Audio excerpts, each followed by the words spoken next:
Assalamualaikum semua. Apa khabar? Nampaknya PKP kita bersambung lagi ya. Tapi kelas online Cikgu Lin tetap on seperti biasa. Jadi hari ini Cikgu nak bincangkan tajuk amalan kebersihan diri di tempat kerja. Jadi kalau ada buku teks, boleh buka buku teks muka surat 48 hingga 57. Jadi sebelum itu cikgu minta kamu subscribe channel cikgu dengan menekan butang subscribe ya.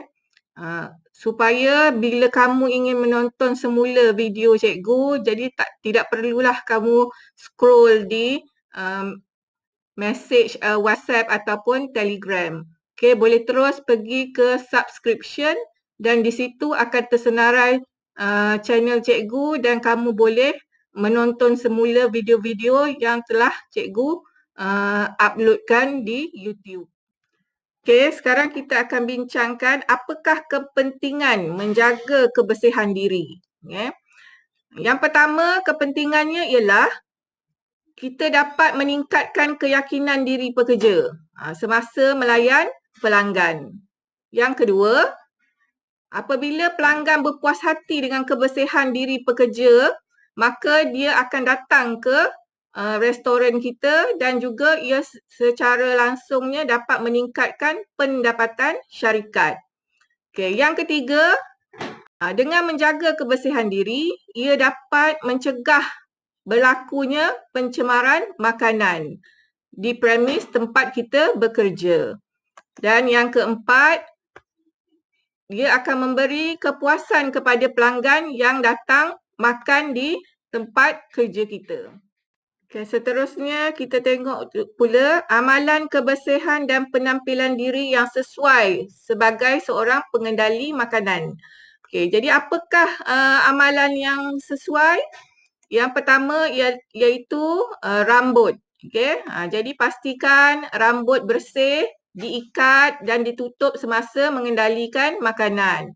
Okay. Kemudian tidak menyikat rambut semasa kita mengendalikan makanan serta jangan kita sentuh rambut kita semasa kita menyediakan makanan. Yang kedua, iaitu muka. Kebersihan muka perlu dijaga, pastikan muka dicuci setiap hari.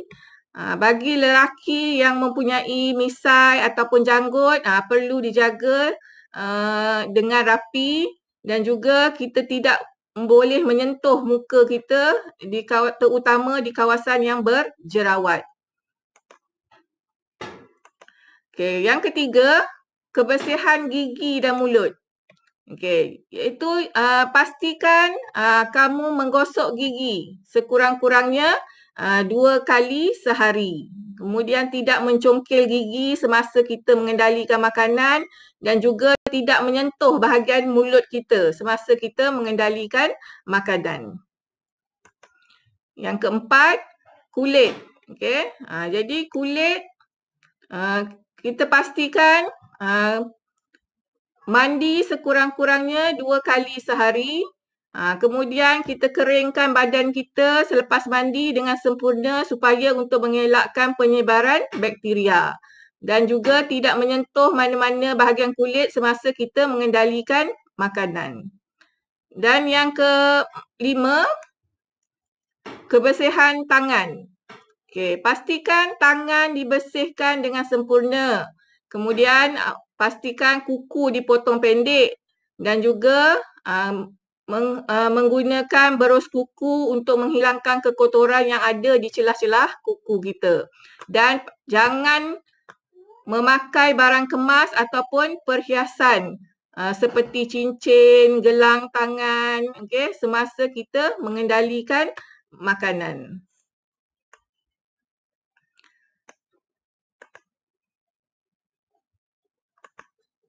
Dan yang keenam, pakaian kita. Okey, jadi pakaian perlu bersih dan tidak kotor dan pastikan kita memakai pelindung seperti apron dan juga pakaian kita ni pastikan longgar dan diperbuat daripada fabrik yang boleh menyerap peluh. Okey, seperti fabrik kapas. Okay, seterusnya yang ketujuh, rawatan luka. Okey, jika terdapat luka pada tangan, okey, jangan kita terus mengendalikan makanan. Kita perlu rawat dulu luka tersebut dengan membersihkannya dengan larutan antiseptik. Kemudian kita balut luka tersebut dengan plaster.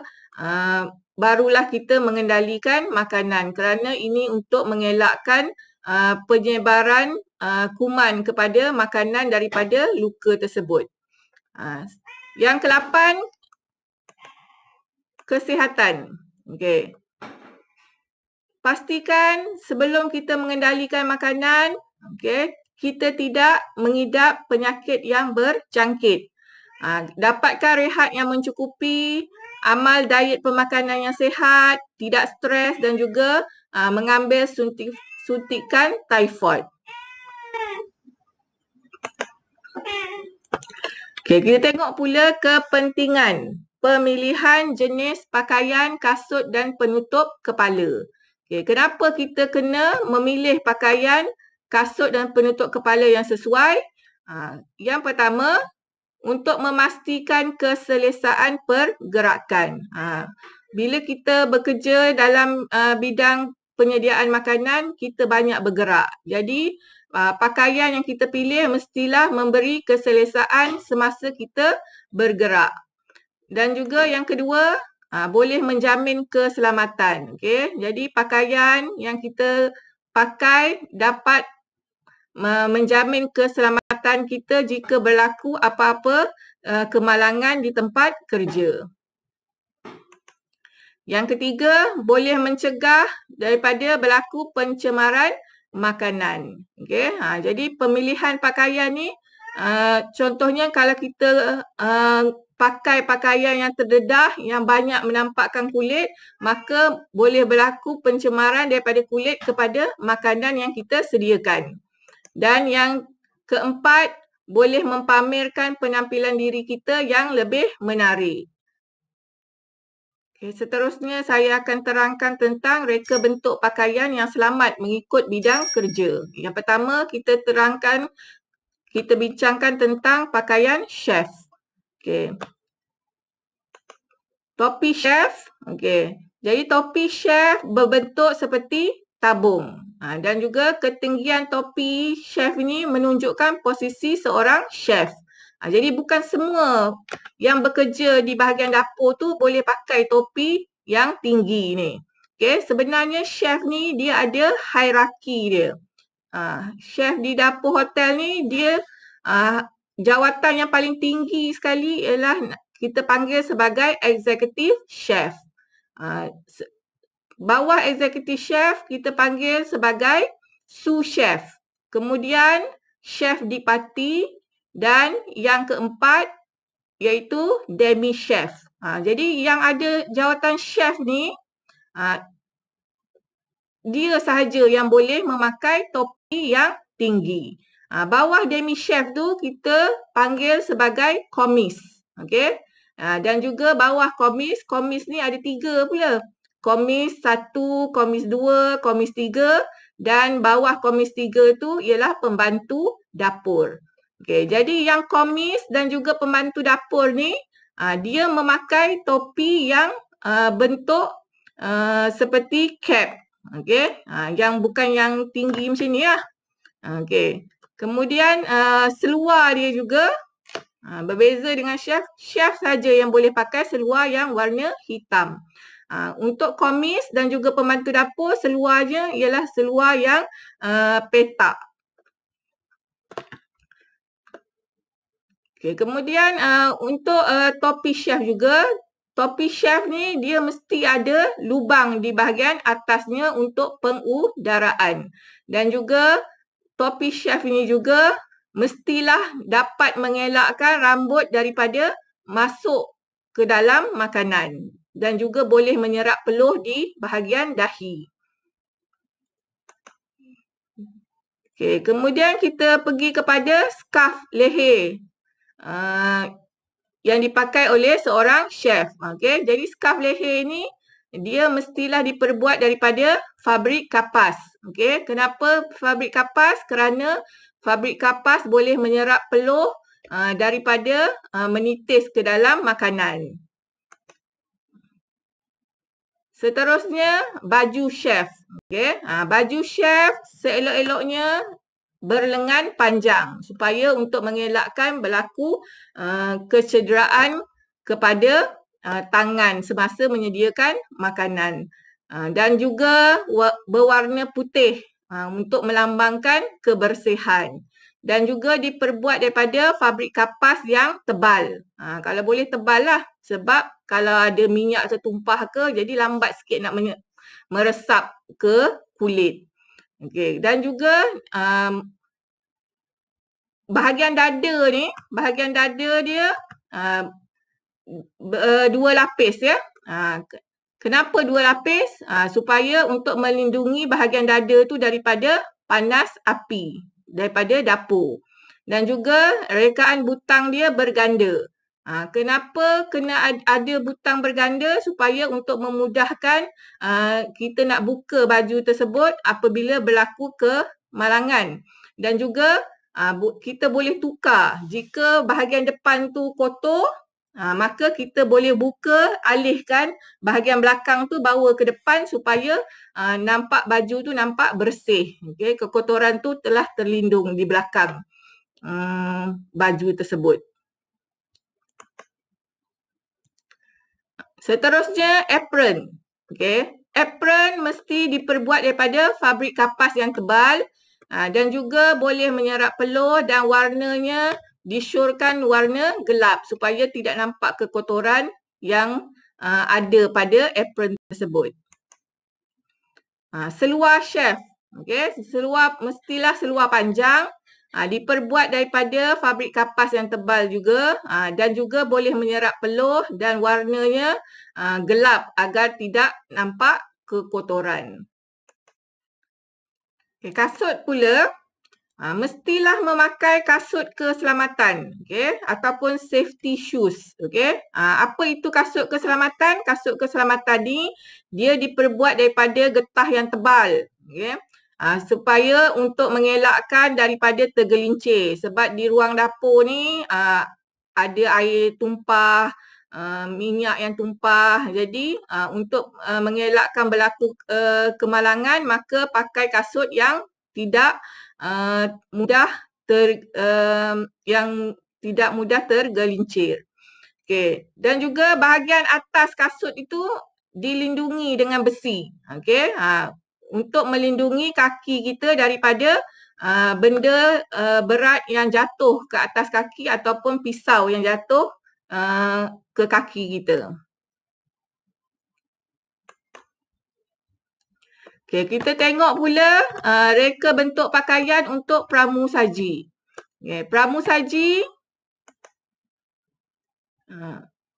mestilah memakai kemeja. Okay, kemeja diperbuat daripada fabrik kapas dan juga berlengan panjang dan mempunyai cuff di hujung lengan. Okay, supaya lengan baju tu tidak masuk ataupun tidak terkena pada makanan yang dihidangkan. Dan juga berwarna putih agar nampak bersih. Dan juga memakai rompi. Rompi ni mestilah butang di hadapan supaya dia mudah ditanggalkan jika berlaku kecederaan atau kemalangan. Dan juga berwarna gelap. Seluar pula, memakai seluar yang diperbuat daripada fabrik kapas supaya mudah boleh menyerap peluh, berwarna gelap dan juga mesti pakai seluar yang labuhnya hingga ke buku lali. Tak boleh pakai seluar yang pendek. Okey, dan kasut pula memakai kasut berwarna hitam dan bertumit. Tak boleh pakai flat shoes. Kita tengok pula membandingkan dan menilai kelengkapan berpakaian oleh staf mengikut bidang kerja. Okay. Sebagai pengurus restoran. Okay. Jadi apakah pakaian yang sesuai untuk pengurus restoran? Memakai kemeja dan juga berkot Memakai slack dengan potongan standard. Bagi yang lelaki, memakai tali leher dan juga kasut bertutup. Pakaian untuk chef pula.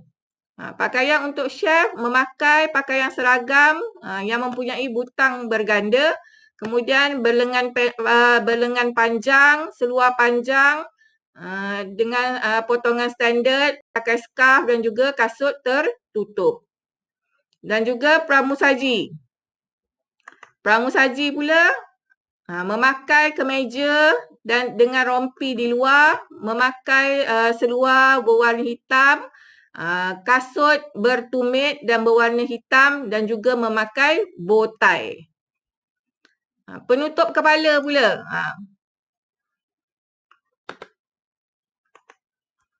Penutup kepala untuk pengurus restoran, jadi tidak perlu memakai penutup kepala.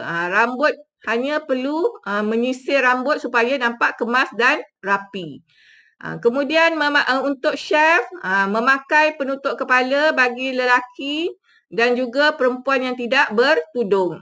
Bagi perempuan yang bertudung, yang memakai tudung, tudung mestilah dimasukkan ke dalam baju. Dan juga untuk pramusaji, tidak perlu memakai penutup kepala tetapi rambut mesti disisir dengan rapi. Untuk pakaian perlindungan pula, pengurus restoran memakai kasut yang bertutup. Untuk chef, memakai apron, sarung tangan, kasut bertutup dan juga penutup mulut. Dan juga untuk pramusaji, pakaian perlindungannya ialah kasut bertutup. Penampilan diri mengikut bidang kerja. Ini kita telah bincangkan tadi. Kita tengok semula. Untuk pengurus restoran, penampilannya iaitu memakai coat. Untuk chef, penampilan seorang chef memakai baju yang mempunyai butang berganda, apron dan sebagainya. Kemudian pembantu dapur. Ini yang saya beritahu tadi. Pembantu dapur yang bukan chef, dia sepatutnya memakai topi yang tidak tinggi, yang rendah begini, berbentuk seperti cap. Dan juga penampilan pramusaji memakai bow tie dan juga rompi ataupun vest. Dan juga pembantu pramusaji tidak memakai rompi dan juga tapi memakai apron. Apron khas untuk pramusaji. Sekarang ni kita pergi kepada latihan pengukuhan. Untuk melihat, untuk menguji sama ada awak faham atau tidak apa yang saya telah terangkan tadi. Kita tengok soalannya. Maklumat berikut adalah tentang ciri-ciri reka bentuk pakaian dalam pertandingan mereka bentuk pakaian chef yang ingin disertai oleh anda. Jadi maklumat ciri-cirinya iaitu selesa dipakai, menjamin keselamatan, mempamerkan penampilan diri yang menarik. Berdasarkan maklumat itu, lakarkan dan labelkan style pakaian chef pada krokis yang disediakan. Ini 13 markah. B, nyatakan satu jenis fabrik getian asli yang sesuai untuk pakaian itu. Dan C, berdasarkan jawapan pada 1B, nyatakan satu ciri fabrik itu. Macam mana nak jawab soalan ni? Yang pertama, kena tengok pada stimulus. Stimulus ni awak kena faham apa cerita di stimulus ni. Jadi ceritanya ialah awak ingin menyertai satu pertandingan iaitu pertandingan mereka bentuk pakaian chef. Jadi dalam pertandingan ini, pakaian yang perlu awak reka ialah mempunyai ciri-ciri selesa dipakai, menjamin keselamatan, mempamerkan penampilan diri yang menarik. Bila dah faham stimulus, kita tengok pula apakah tugasan yang perlu awak lakukan. Tugasannya ialah apa dia? Anda dikehendaki melakar dan melabel style pakaian chef pada krokis yang sediakan. Okay, jadi anda kena cipta satu pakaian chef untuk pertandingan ni. Ini konstruk dia ialah konstruk mencipta. Maknanya kena cipta lah idea awak sendiri. Okay, jadi mereka bentuk. Okay. Tugasan awak ialah untuk mereka bentuk pakaian yang selamat dan sesuai untuk seorang chef. Okay, jadi macam mana nak jawab soalan ini? Okay. Kita kena jawab daripada atas ke bawah. Jangan kita lukis kasut dulu. Kemudian lukis pula apron pula. Okay? Jadi kita biar sistematik sikit. Kita mula daripada atas. Iaitu yang pertama, kita lukis topi. Topi chef. Kemudian scarf. Lepas tu baju chef. Apron, seluar dan juga kasut. Okay, setelah kita lukis idea kita ni, ciptaan kita ni, okay, kita mesti labelkan. Sebab kalau awak lukis, awak tak labelkan, saya tak tahu apa benda yang awak lukis tu. Lukisan hanya dapat satu markah sahaja. Markah seterusnya pada label dan juga penerangan. Okay? Labelkan topi chef. Dapat satu markah. Kemudian terangkan ciri-ciri. Sebab awak kena ikut ciri yang ni. Ciri yang diminta ni. Jadi terangkan ciri dia. Ciri rekaan awak tu. Nak tahu pula juga awak reka topi tu ciri dia macam mana. Supaya kita menjawab kepada stimulus ni. Ciri dia mestilah sama ada selesa, menjamin keselamatan. Okay? Jadi contohnya kalau topi chef, ciri apa? Topi chef itu mempunyai lubang di atasnya supaya untuk memberi pengudaraan. Itu adalah ciri selesa. Jadi stimulus yang diberi ni bukan saja-saja je dia bagi. Okay? Dia kena guna stimulus ni untuk menjawab soalan ini. Okay, jadi bila awak terangkan ciri, dapat satu markah lagi. Okay. Jadi malanglah jika awak melukis tanpa melabelkannya. Kerana lukisan ini hanya dapat satu markah sahaja. Markah yang lainnya terletak pada label dan juga penerangan tentang ciri rekaan awak.